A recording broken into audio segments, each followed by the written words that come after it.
Hey, this is Jonathan Cho. Just continuing on from the topic of yesterday's video about the euro dollar and the dollar yen and just the US dollar in general. If you look at this daily chart of the euro dollar, what you have is this left shoulder, head, right shoulder, an overall inverse head and shoulders that at this blue zone, which I drew in yesterday's video, was kind of the last stand where this head and shoulders, this inverse head and shoulders, could have really turned around, and you could have seen a big turn to the upside. And you did have an attempt to do that. You had a minor higher high on a shorter term chart and a retest of the highs to break out higher. It failed, and what you had at the end of last week was a big drop to the downside in the euro, and basically you just have that continued overall weakness continuing now today, where because this inverse head and shoulders is basically now all but completely negated, it seems. Because of that, if it's not going to be bullish, what's causing this negation of this head and shoulders is just a lot of underlying weakness. And so what you're going to have is likely continued weakness going forward. Now, that doesn't mean you're not going to have a pullback, but any move, you have price right now, around 105.79. Any move back up to the mid 106s is going to get sold down, and right now you actually don't have a huge amount of support, but you do have a lot of support once you get down into the low 105s. So mid 106s and then the low 105s is a lot of support, resistance and support.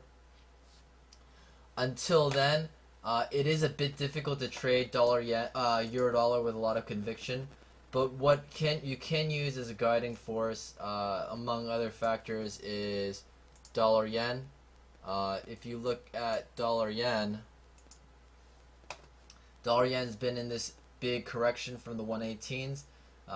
I'm personally very bullish. There's a lot of technical reasons to think that there's significant upside going to the for dollar yen to head back into the 118s, 120s, even 130s. But until this turns around and you see a break higher, this hasn't started yet, right? So right now I'm looking at this daily chart, and one thing to notice is that you've had a lot of support in this daily chart at the 110 area. So if you see all of these wicks, you're seeing a lot of buying there anytime it gets down there. If this 110 area holds, which I think there's a greater chance than not for this double bottom to occur, like a double bottom and like a higher low forming right now where my arrow is.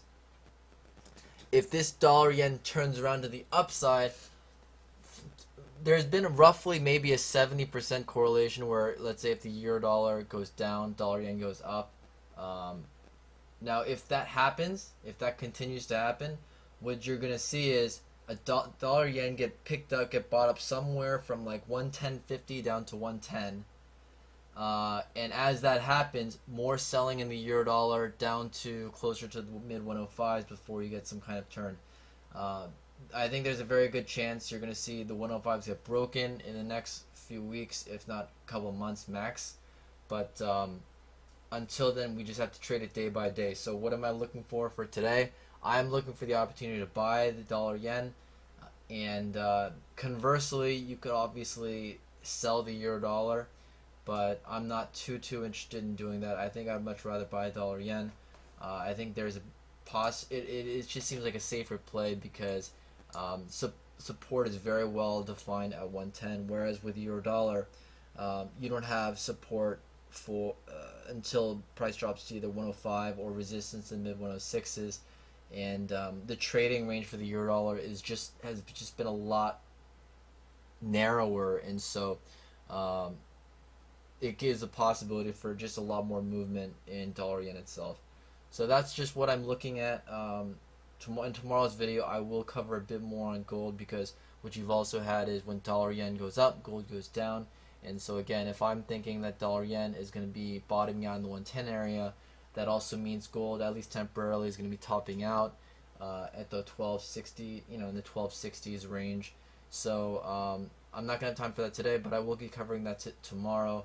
And just know that, you know, euro dollar, gold, and dollar yen, these are very highly correlated. Euro dollar a little less so, but keep all that stuff in mind, and you want to be trading with correlation. You don't want to be ignoring that. So hopefully that helps, and otherwise, good luck trading today.